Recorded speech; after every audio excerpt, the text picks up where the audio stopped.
Stoicism adalah sebuah mazhab filosofi yang mengajarkan tentang pentingnya ketenangan, ketangguhan, dan kestabilan emosi dalam menghadapi dunia yang penuh ketidakpastian, ketidakpedulian, dan kekejaman yang sering kali datang tanpa peringatan. Filsafat ini tidak hanya teori, tetapi sebuah pedoman hidup yang dilahirkan dari sebuah tragedi. Semuanya dimulai dari Zeno of Citium, seorang pria yang pernah mengalami musibah besar. Kapalnya tenggelam, membawa seluruh hartanya ke dasar laut. Dalam sekejap, ia kehilangan segalanya, murni karena tindakan alam yang tak terduga. Bencana itu membuat Zeno merumuskan gagasan bahwa manusia tidak pernah mengontrol dunia di sekitarnya, namun manusia bisa mengontrol reaksi terhadap dunia. Filosofi ini kemudian diteruskan oleh Epictetus, seorang budak yang terkurung di penjara hampir sepanjang hidupnya.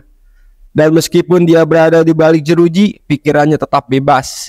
Dia mengajarkan bahwa kebebasan sejati datang dari dalam diri, bukan dari lingkungan sekitar. Setelahnya, ajaran ini juga diteruskan oleh Seneca, seorang politikus Roma yang tersesat dalam badai kebangkrutan dan pengasingan. Tapi yang paling terkenal mungkin adalah Marcus Aurelius, seorang kaisar Roma yang selama 19 tahun memimpin perang besar sambil menghadapi tragedi pribadi termasuk kematian anak-anaknya. Marcus tidak hanya memerintah, dia juga bertarung dengan takdir. Stoikisme lahir di Yunani kuno dan berkembang menjadi kekuatan besar di Romawi kuno.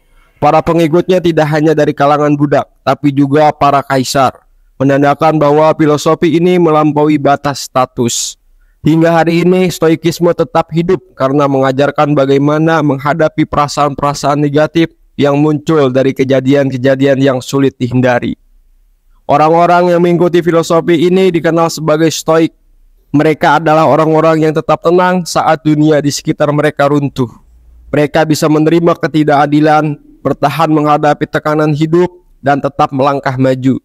Filosofi ini juga telah menjadi pedoman bagi banyak pemimpin besar dalam sejarah, dari Marcus Aurelius, George Washington, Thomas Jefferson, hingga Genghis Khan. Apa sebenarnya yang membuat Stoik berbeda? Mereka tahu kapan harus marah, kapan harus sedih, dan kapan harus bertindak. Marah bukanlah musuh bagi seorang Stoik, tapi alat yang hanya digunakan pada saat-saat yang tepat. Begitu juga dengan kesedihan. Mereka tahu kapan waktunya bersedih dan kapan waktunya bangkit. Karena mereka memahami satu hal yang mendalam, emosi berlebihan adalah jalan menuju kehancuran. Bagaimana kita bisa menjadi Stoik?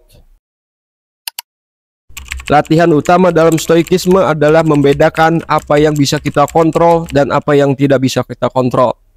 Dunia penuh dengan hal-hal di luar kendali kita, pendapat orang lain, cuaca yang buruk, bencana alam, atau bahkan kematian orang terdekat.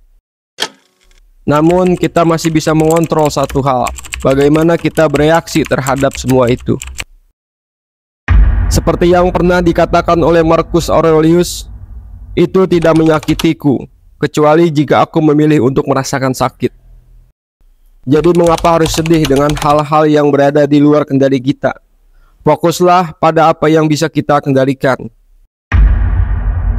Lalu ada konsep yang sedikit lebih gelap dan tegang dalam Stoikisme, premeditation of evil. Ini adalah latihan mental di mana kita membayangkan segala hal buruk yang mungkin terjadi. Kita berlatih mempersiapkan pikiran kita untuk menghadapi skenario terburuk. Bayangkan badai datang, rencana gagal, atau kehilangan yang tak terduga. Saat hal-hal buruk ini terjadi, kita tidak akan terkejut atau terlempar ke dalam jurang kesedihan. Dan jika tidak terjadi, kita merasa lebih bersyukur.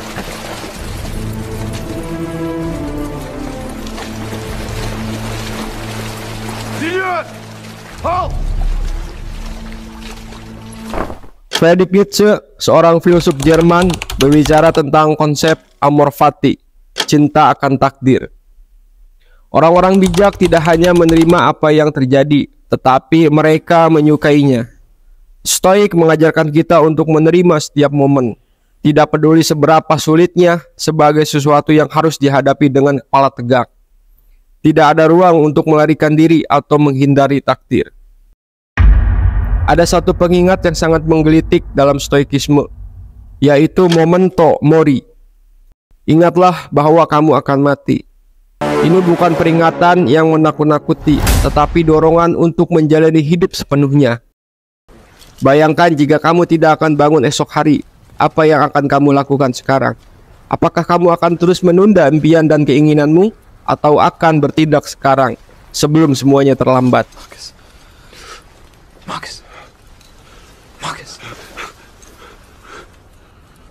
It's time. We have to do this now. It's our only chance while they sleep. I thought I'd lost you. Stoikisme bukan sekedar filosofi yang dibaca sekali langsung dimengerti. Ini adalah pertempuran mental seumur hidup yang membutuhkan keteguhan, pengulangan tanpa henti, dan fokus yang penuh. Seneca pernah berkata kepada temannya, "Setiap malam saya merenungkan apa yang telah saya lakukan. Tidak ada yang saya sembunyikan, tidak ada yang terlewat." Refleksi ini bukan hanya tentang melihat ke belakang, tetapi tentang mempersiapkan diri menghadapi hari esok. Kita harus merenungkan setiap momen, baik dan buruknya, menciptakan ketertiban di tengah kekacauan, seperti yang dilakukan oleh Marcus Aurelius dalam bukunya Meditation.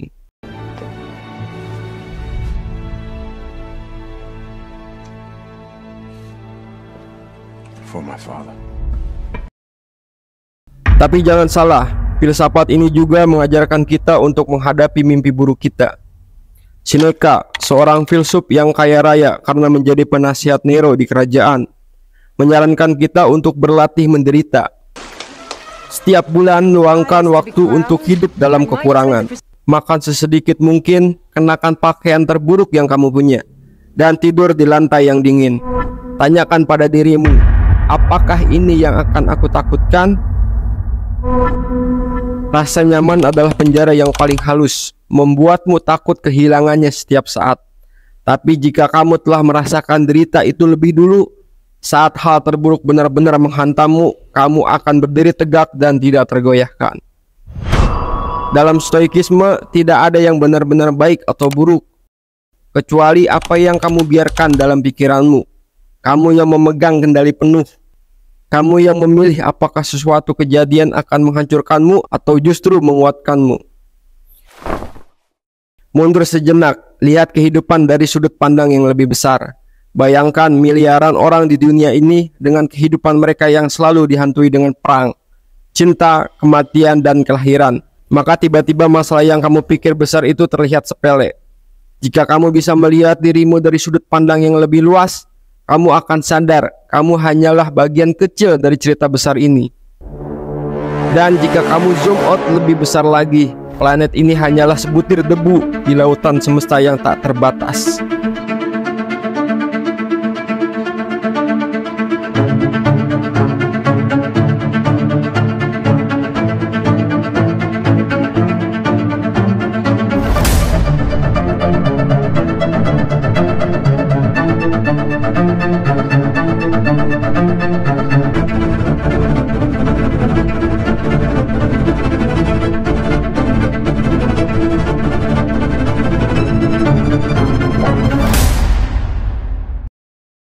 Oke, ini adalah praktik stoik yang bisa membantumu lebih kuat, lebih tenang, dan lebih siap menghadapi apapun yang datang di hadapanmu.